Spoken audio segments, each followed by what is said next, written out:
السلام علیکم. کیسے ہیں دوستو؟ آج ایتھیس کا جو ایک بہت ہی برا آبجیکٹو ہے جو کہ وہ ایموشنل اٹیک کرتے ہیں کہ اگر اللہ ہے تو دنیا میں اتنی برائی کیوں، دکھ کیوں، زلزلے کیوں، بیماریاں کیوں؟ تو یہ ساری چیزوں کے بارے میں یہ بولتے ہیں کہ معصوم بچے کیوں مرے جاتے ہیں، اگر اللہ ہے تو یہ کیوں ہو رہا ہے. ٹھیک ہے.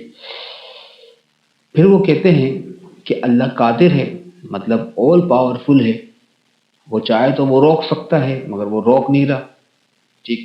وہ کہتے ہیں کہ اللہ رحیم ہے، وہ رحمت ہے، مطلب رحم کرنے والا ہے، پھر بھی اس کے سامنے مطلب موسٹ مرسیفل ہے، پھر بھی اس کے سامنے بہت ساری چیزیں ہو رہی ہیں تو مگر وہ روک نہیں رہا. پھر اینڈ میں وہ کہتے ہیں اگر برائی ہے یا تو اللہ قادر نہیں یا رحیم نہیں، کیونکہ کہتے ہیں کہ یا تو اللہ روک نہیں سکتا یا اللہ رحیم نہیں ہے یا تو اللہ ہی نہیں. معاذ اللہ، استغفر اللہ. کتنی بچوں والی یہ سوچ ہے ان کی. چلو ہم قرآن سے کچھ پوچھتے ہیں اس بارے میں کہ یہ سب کچھ کیوں ہو رہا ہے دنیا کے اندر، یہ بیماریاں، طوفان، زلزلے، معصوم بچوں کو مارنا، ان سب کے پیچھے کیا ہے، مطلب ایسا کیوں ہو رہا ہے. قرآن سورہ ملک آیت نمبر 2 کے اندر اللہ ارشاد فرماتا ہے اس نے موت اور زندگی اس لیے پیدا کی تاکہ تمہیں آزمایا جا سکے. اللہ آزما رہا ہے نا. اور پھر بولتے ہیں کہ یہ کون سی آزمائش ہے، مطلب اگر بچے مر رہے ہیں تو بچے کے اوپر آزمائش ہے؟ نہیں، یہ اس معصوم بچے کے اوپر آزمائش نہیں ہے، یہ اس معصوم بچے کے جو ماں باپ ہیں ان کے لیے آزمائش ہے. بھائی مسلمان ہیں جو بھی بلیورز ہیں وہ تو یہ کہتے ہیں کہ تم مرو گے تو اس کے بدلے پہ کچھ ملے گا، مگر میں ایتھیسٹ والوں سے کہتا ہوں کہ تم لوگ تو کہتے ہو کہ تم مر کے مٹی بن جاؤ گے، مطلب کچھ نہیں ہونا. ایک بندے نے 100 قتل کی، اس کے بعد وہ چلا گیا جیل کے اندر، اس کو موت کس نے دفعائی؟ اس کو سزائے موت دے دی گورنمنٹ نے. اس کو موت صرف ایک دفعہ نہیں ہے نا، حالانکہ وہ 100 بندوں کی موت لے چکا ہے. یہی ہمارا بلیو ہے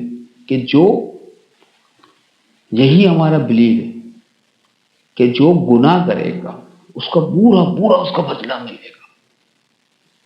ایسا نہیں ہے کہ ایک دفعہ اس کو پھانسی کی سزا دے دی گئی، وہ سولی پہ لٹکا دیا گیا، اس کے بعد کہانی ختم، وہ تو آزاد ہو گیا. اس کا مطلب ہے کہ ہر بندہ 100 بندے مار دے، 100 بندے 1000 بندے مار دے، اس کو بولے ایک دفعہ ہی مجھے مرنا ہے، مر کے مٹی ہونا ہے، مجھے کسی کو جواب دینا ہی نہیں ہے. یہ کہاں کا انصاف ہے؟ یہ تو کہیں کا بھی انصاف نہیں ہے. ٹھیک ہے. اچھا، پھر اللہ قرآن میں ارشاد فرماتا ہے سورہ 90 آیت 10 کے اندر ہم نے انسان کو 2 راستے دیے.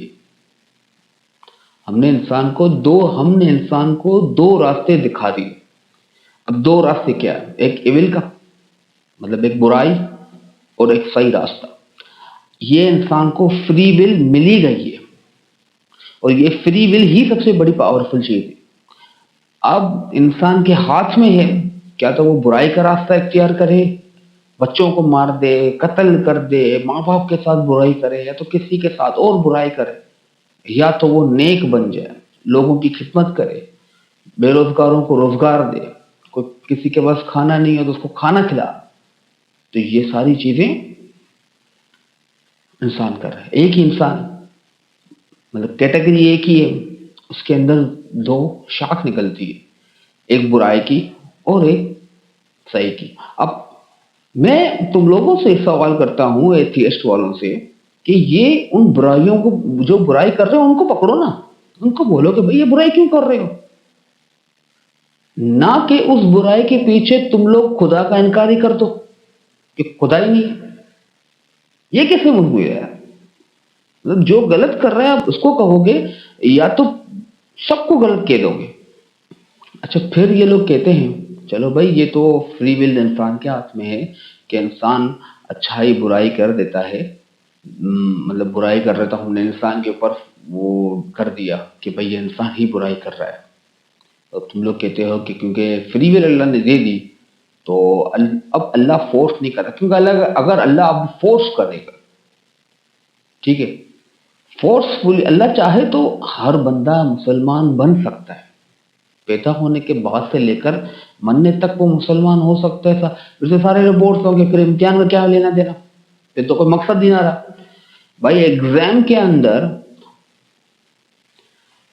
اگر ایگزام ہال کے اندر بیٹھو گے اور سامنے پیپر ہوتا ہے اور سمپل سے MCQs ہوتے ہیں نا، اس کے اندر بھی 4 آپشنز ہوتے ہیں، ایک آپشن رائٹ ہوتا ہے، 3 رانگ ہوتے ہیں.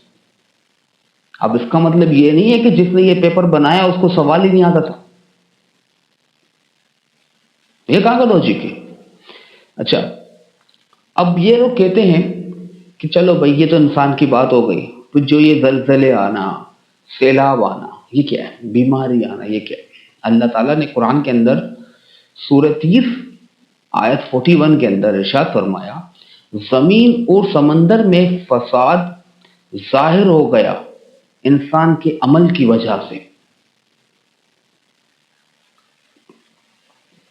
مطلب زمین کے اندر فساد تو ظاہر ہو گیا کیونکہ انسان کے عمل کی وجہ سے. جیسا عمل کیا، وہ کہتے ہیں نا بھائی جو ایکشن دو گے وہی ری ایکشن ملے گا سامنے سے. تم جیسا دو گے ویسا جو بو گے وہ کاٹو گے.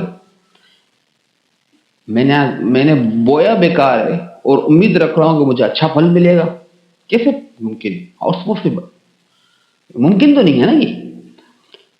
تو اس آیت کی تفسیر سے اس کے اندر پتہ چلتا ہے، ابن خطیر نے اس کی تفسیر لکھی ہے جس میں میں صرف بلٹ پوائنٹ بتاؤں گا. اس کے اندر ہر مصیبت سزا نہیں ہوتی. اس کا مطلب ہے ہر مصیبت سزا نہیں ہوتی. کچھ مصیبت سزا ہوتی ہے، کچھ مصیبت آزمائش ہوتی ہے، کچھ وارننگ ہوتی ہے اور کچھ پیوریفیکیشنز ہوتی ہے. مطلب کہ اور کچھ مرتبہ بلند کرنے کے لیے ہوتی ہے. مطلب اس کا سمپل سے اس کے اندر ہے کہ اللہ کو ہی پتا ہے کہ کس کے اوپر سزا ہے، کس کے اوپر آزمائش ہے، کس کے اوپر کس کو پیوریفائڈ کیا جا رہا ہے، یا تو کس کے درجات بلند کیے جاتے ہیں. اب اس کی مثال میں اس سے دیتا ہوں. ایک تلوار ہے، ٹھیک ہے، اس تلوار کو تلوار بننے کے لیے اس کو بہت سارے مشکل مرحلوں سے گزرنا پڑتا ہے. سب سے پہلے لوہے کو جلا جلا کے لال کیا جاتا ہے. پھر اس کو زور زور سے ضربیں لگائی جاتی ہیں، زور زور سے ضرب لگا کے پھر اس کو آگ میں ڈالا جاتا ہے، پھر جلایا جاتا ہے. اتنی تکلیف سے وہ لویا جا کے پھر وہ تلوار بن جاتا ہے، پھر وہ جنگ کے میدان میں کام ہوتا ہے. ایسے ہی آسان نہیں ہے. تو ایسے یہی مثال لے لو کہ ہر بندہ چاہتا ہے کہ میرے درجات بلند ہو جائیں، میں سب کچھ کلیئر کر دوں. تو ممکن نہیں ہے بھائی. اللہ چاہے تو ہو سکتا ہے، پاسبلٹی ہے اگر اللہ چاہے تو، مگر اللہ نے کچھ رولز بنائے، اسی رولز کو فالو کرنا پڑے گا. اب بات آتی ہے کہ یہ معصوم بچے چھوٹے سے بچے کیوں مرتے ہیں. سورہ ابراہیم آیت 42 میں اللہ ارشاد فرماتا ہے، ظالموں کے عمل سے اللہ غافل نہیں. پھر سورہ نجم آیت 42 میں آخرکار سب کو اللہ کی طرف لوٹنا ہے. اب مجھے ایک بات بتاؤ، ایتھیسٹ جتنے بھی ہیں، میں ان سے ایک سوال کرنا چاہ رہا ہوں. اگر یہ غزہ میں جتنے بھی مسلمان ہوں یا کوئی بھی ہوں بچے مر رہے ہیں، ابھی تک تم لوگوں نے پکڑا، کسی کو سزا دی، بس یہ ہے کہ صرف ٹیبل ٹاک کر سکتے ہو، بیٹھ کے بات کر رہے، کوئی کچھ بھی نہیں کر سکتا. تو اسی کو اللہ کہہ رہا ہے میں ظالموں کے عمل سے غافل نہیں ہوں. مطلب ظالم جو برائی کر رہے ہیں، بچوں کو مار رہے ہیں، برائیاں کر رہے ہیں، اللہ کہہ رہے ہیں میں غافل نہیں ہوں، مجھے سب پتا ہے، اور آخرکار میرے پاس ہی لوٹ کے آنا ہے۔ مگر تم لوگ تو کہتے ہو کہ مر کے مٹی ہونا ہے۔ اب جب مر کے مٹی ہوں گے تو وہ تو آزاد ہو گئے، دنیا کے اندر عیاشی بھی کر لی، بچوں کو بھی مار دیا اور کچھ ہوا بھی نہیں، وہ بھی خوش ہو گئے۔ اس کا مطلب تو یہ تو کہاں کا انصاف ہے، یہ تو کوئی جسٹس ہی نہیں ہے۔ سمپل سی بات یہ ہے کہ اگر ہم دنیا میں آئے ہیں نا تو اس کا مطلب یہ ہے کہ ایسے ہی خود بخود نہیں آئے، اتنا کمپلیکس ڈیزائن ہے نا انسان، خود بخود نہیں ہو سکتا، خود بخود کوئی چیز نہیں ہوتی۔ اگر ہم دنیا کے اندر آئے ہیں، اس کے اوپر بھی ہم ایک اور ویڈیو بنائیں گے جس کے اوپر یہ بات کریں گے کہ خدا ہے تو وہ کیسے ہے، تو پروف کے ساتھ بات کریں گے انشاءاللہ۔ ابھی اجازت چاہتا ہوں، اللہ حافظ۔